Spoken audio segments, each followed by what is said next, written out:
Joni Gordon and I are from Manhattan School of Music, and today we're going to be talking about creating calm in crisis, navigating college auditions in a pandemic. I promise it won't be that scary. So to start off with, I'm Alexa Smith. I'm the Chief of Staff at Manhattan School of Music and the Assistant Vice President for Special Initiatives. So I oversee initiatives like our Black Creators Initiative and our Cultural Inclusion Initiative, which helps MSM always work toward being a more inclusive, open, and welcoming place. So that's what I do at MSM. I'm also a singer and a graduate of Manhattan School of Music in the voice departments. Joni? Yes, thanks, Alexa. I'm Joni Gordon, and I have a long title. It's Interim Vice President and Dean of Enrollment Management. So feel free to just call me Joni. And I am an interim in this position, but I have been here longer than I thought.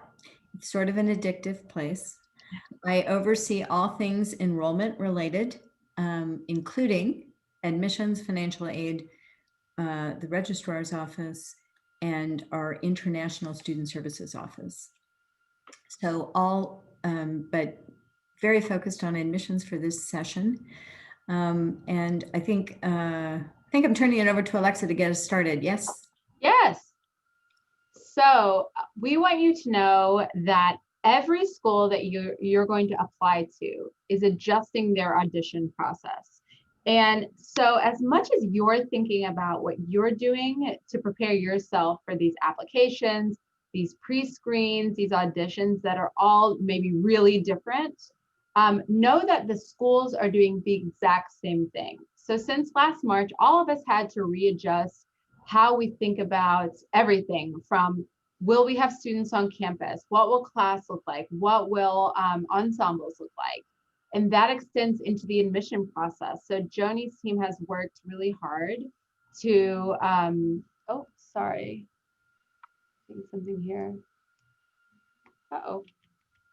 Can you still see? It said, please move this window away from the shared. Yeah, we can see. You can see? Okay, I'm gonna go back.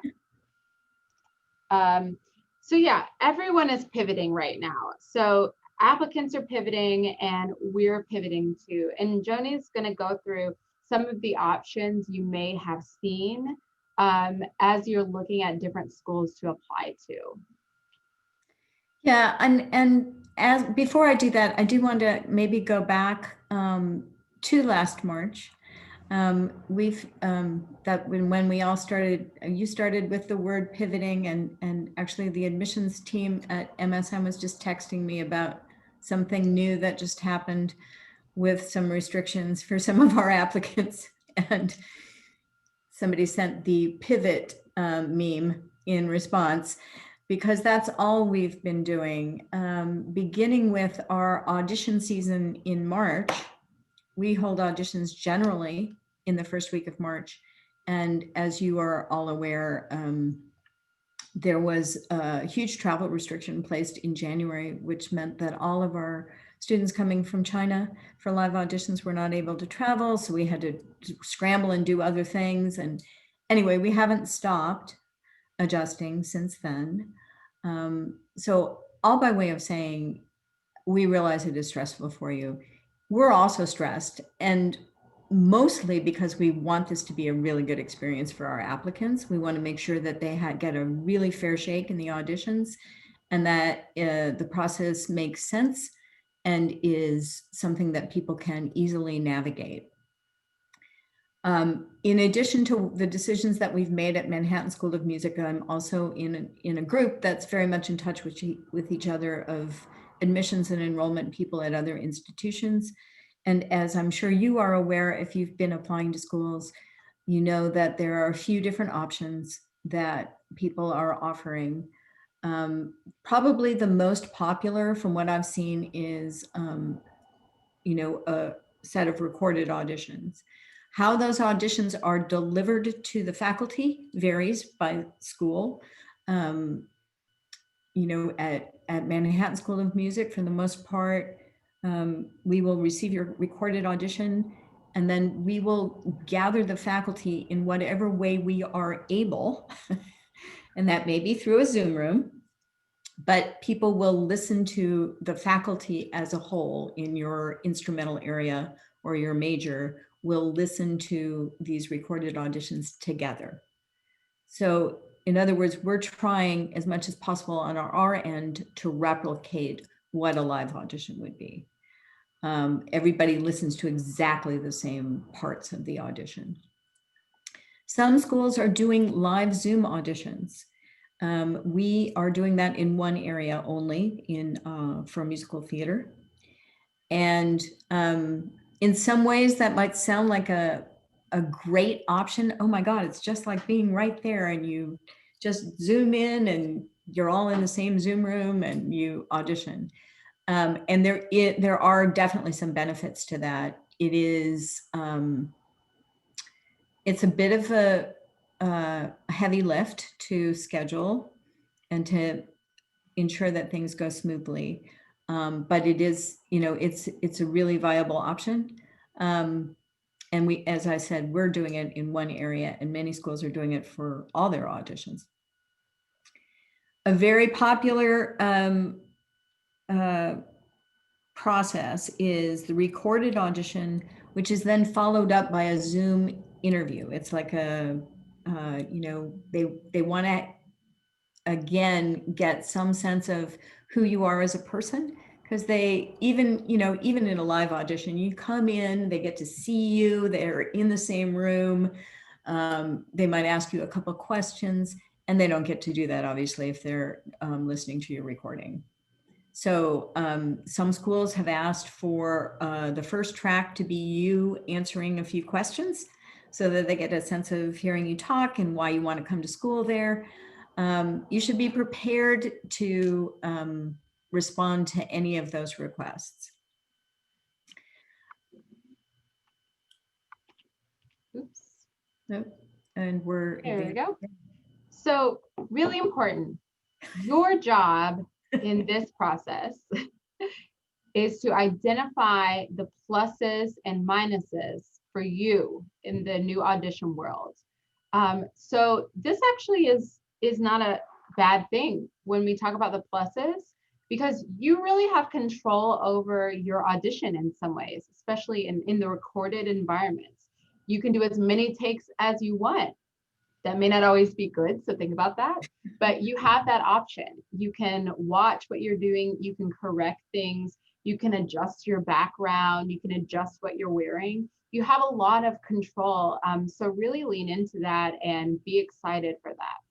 Also, Zoom really does allow you to have interactions with the faculty and maybe if you're connecting with teachers, that will give you a similar energy. As you all know, as well as we do, we're all working via Zoom. And it's amazing how much you can communicate effectively through Zoom. So you will get some good audition energy from that. And with recorded auditions, you can, of course, choose your environment. If you know that you're nailing things on specific passages when you do it in your bedroom, figure out how to do it in your bedroom. Get creative. If you have a place that you can go to in your town that is really relaxing and calming to you, you have that option. You're actually not going to be in the middle of Manhattan, maybe jet lagged or in a place that is not as familiar with you, to try and find some relaxation and calm. So use those things to your advantage. And now I'm going to give Joni the job of telling you what's not as fun. I drew the short straw. Well, I mean, the reason that we're identifying these things is that you want to somehow mitigate the negative aspects of this. As Alexa pointed out, having the ability to really curate your own audition and send it as a recording is can be a calming thing. Some people do overdo that and take too many takes. You're not submitting this for a Grammy nomination. you're just trying to, we're just trying to see if at least I can only speak for Manhattan School of Music, but we're really just trying to see whether whether at an appropriate level to be admitted, and whether we think that you can thrive at Manhattan School of Music. So some of the things that you won't get from a recorded audition, and even from a Zoom audition, is that you don't get to experience the school. You don't have that, you don't travel to New York or wherever you're going. You don't get to open the front door of the school and walk in and hang out in the student lounge with current students.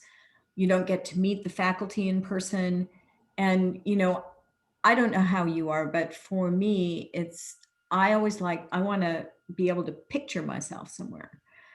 This is a two-way process. Not only are you auditioning for schools to see if you can be admitted, but you're also trying to figure out where you might want to go, depending on where you're admitted.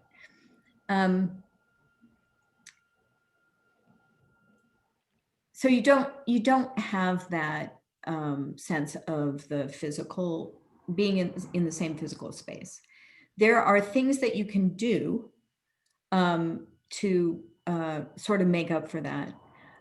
Most schools have a process by which you can contact the faculty yourself and perhaps schedule a sample lesson, or even have an email exchange with them, watch a masterclass, try to get some sense of what that working relationship would be like.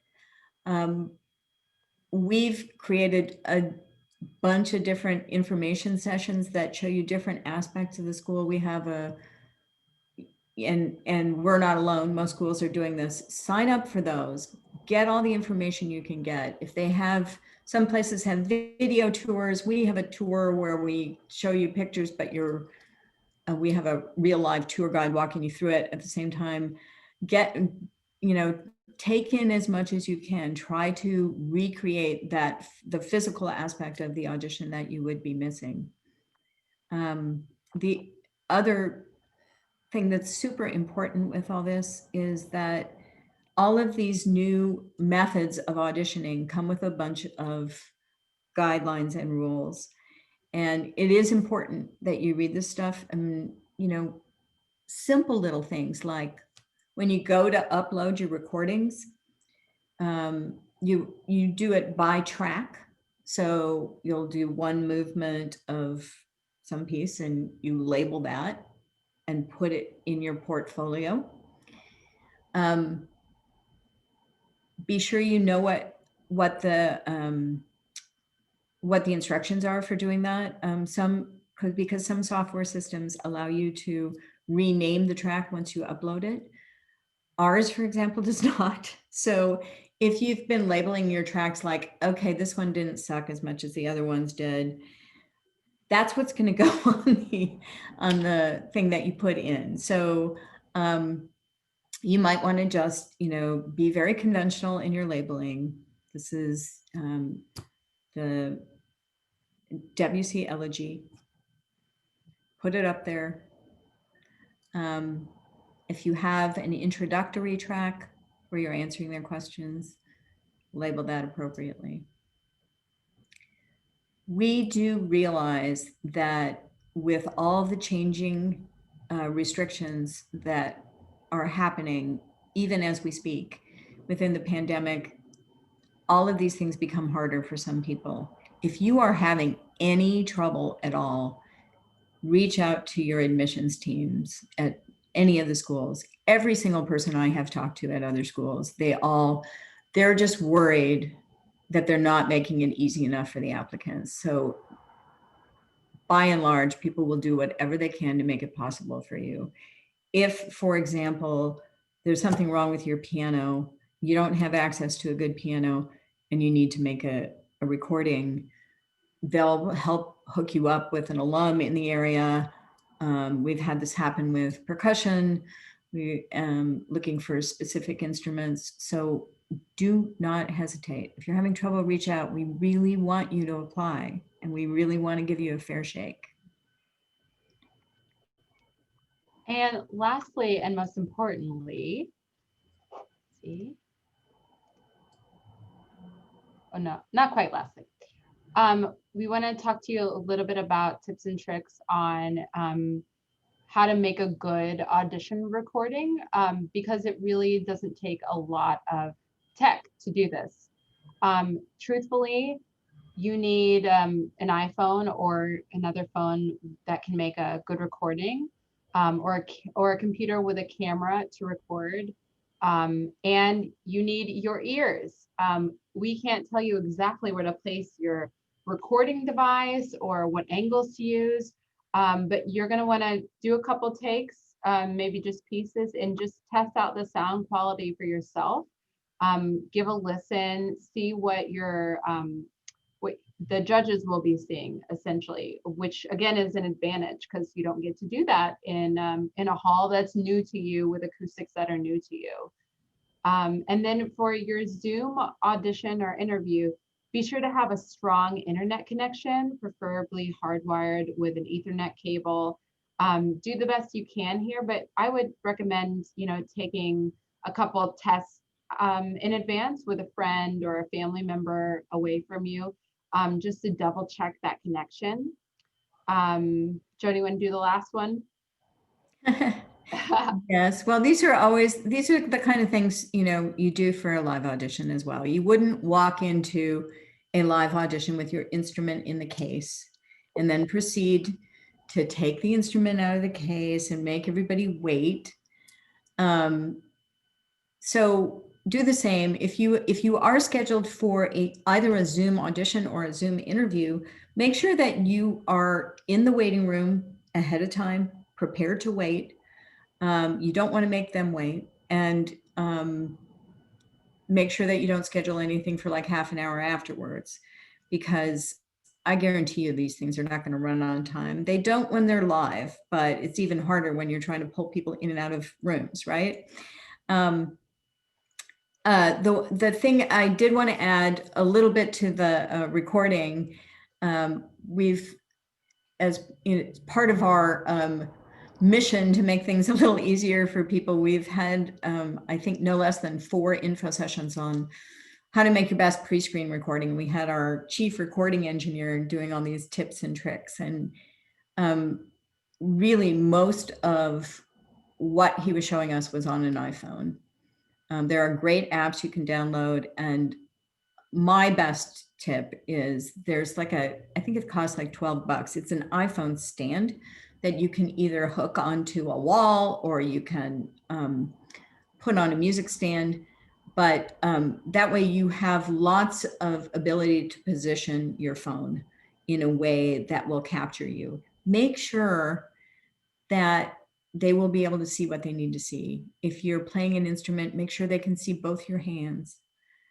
Rookie mistake for a lot of string players is blocking the bow arm with a music stand or something like that. Just when I said use your ears, when Alexa said that, it's watch it. See if it's what you would want to see. Imagine yourself as an adjudicator. And finally, I think we have one more slide. Yes. Sorry. Oh my gosh. That's very dramatic. She changed the picture on me. So this is my audition advice for all time. And that is that, show us your best self. I have been in higher ed, music administration, and at festivals, etc., for the last quite a while, 25 years, whatever.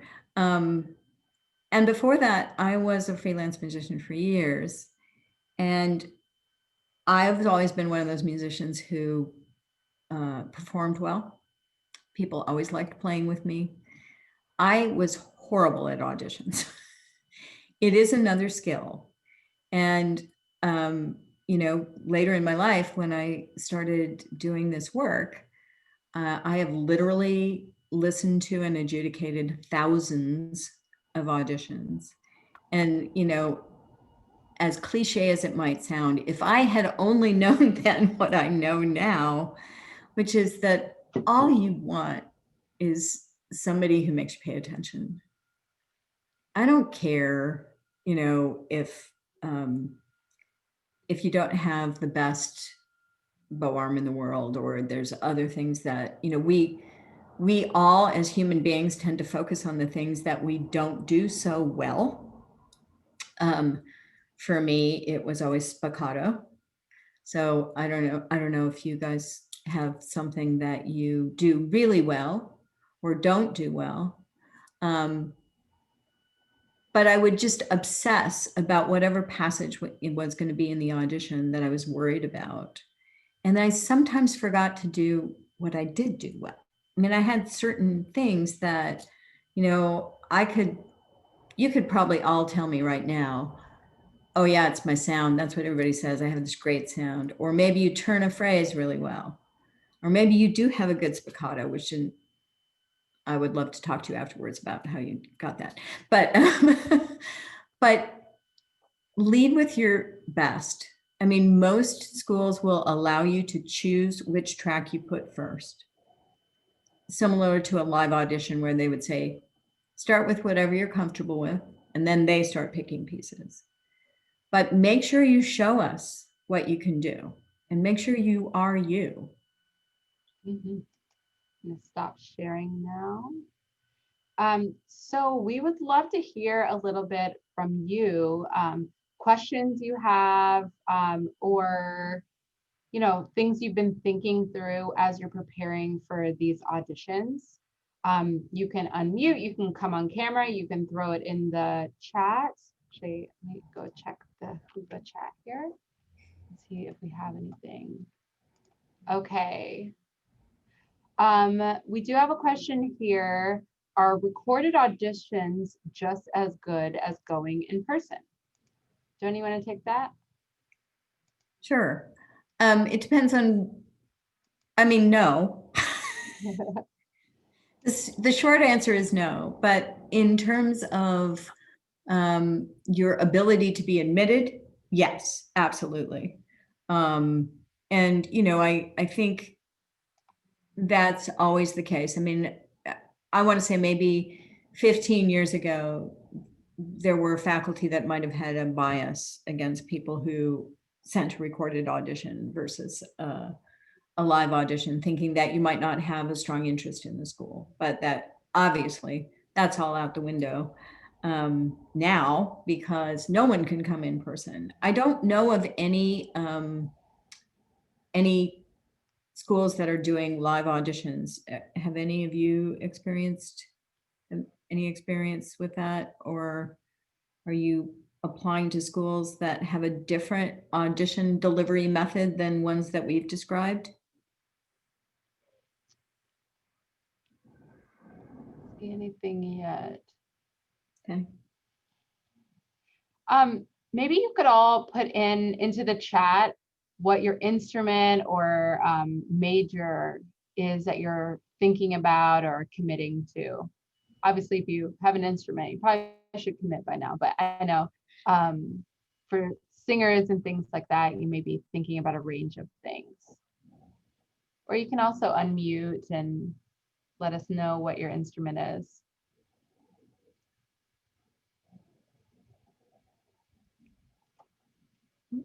Wow, you guys are quiet.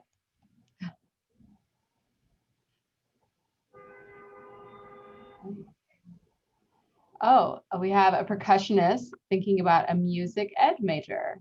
That's great. So Matthew, how are you managing percussion auditions? Do you have access to the instruments you need? You can feel free and unmute. Oh, there he is. Hi, Matthew. Hi, Matthew. So I'm actually a junior in high school, so I haven't really. Might be better by then. I've been, yeah, hopefully. I've been looking at audition processes, but haven't really, settled into a specific one.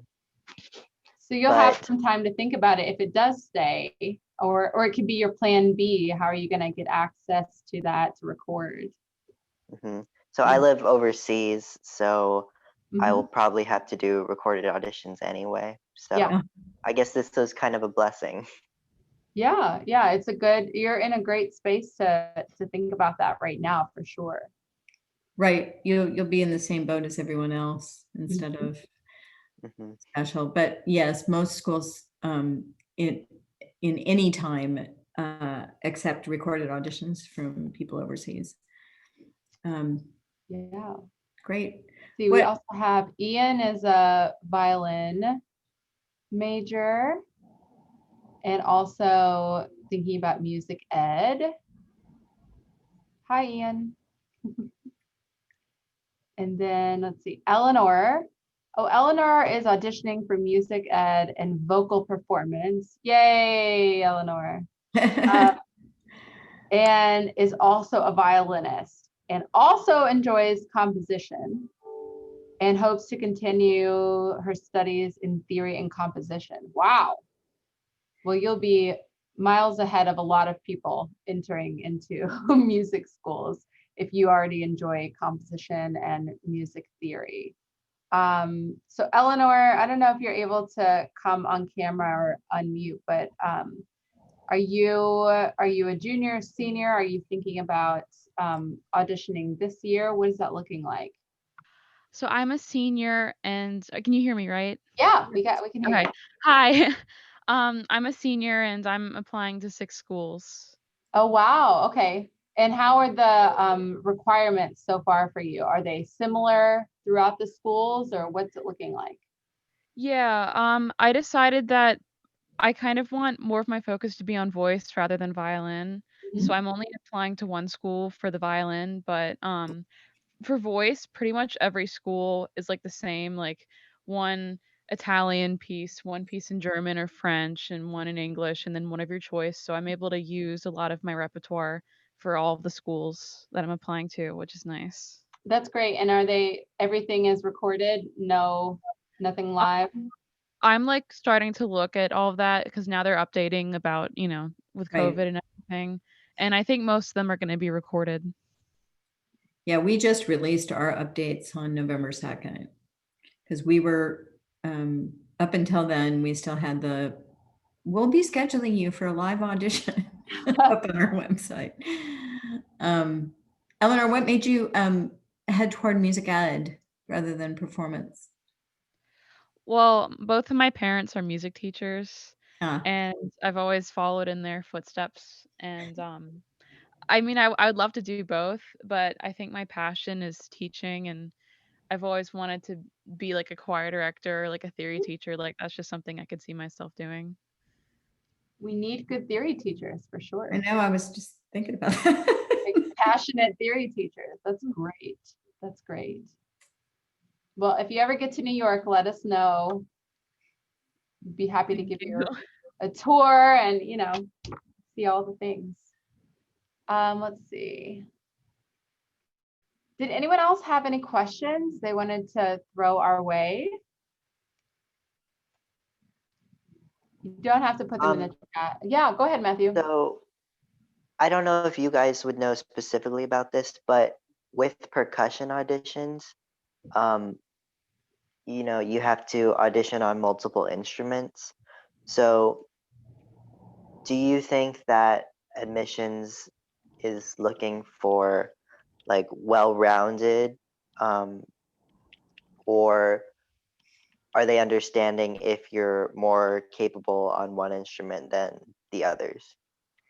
I think generally by the time that you're entering college, most people have a certain bent in one direction or another. I mean, obviously, um, but as part of the curriculum, you would be expected to develop skills in all the percussion instruments, but most of the students I know identify themselves as mallet guys or, whatever, pretty much by the time they're coming to school. I used to work with the former principal percussionist of San Francisco Symphony. And he always told the story of, from the age of 3, he was just so fascinated with the vibraphone and the marimba, and his uncle had built him a little stool that rolled so that he could go back and forth because he couldn't reach the top of the marimba. Anyway, most people, all by way of saying, most people start focusing pretty young. Why? What's your specialty? I'm better at rudimental stuff, but I also have worked on mallets as well. So I think timpani would probably be the most lacking for me, just because it's something that you don't really have at home to work on as much. Mhm. Don't forget, we're admitting people to a school. You're not supposed to be perfect when you come in.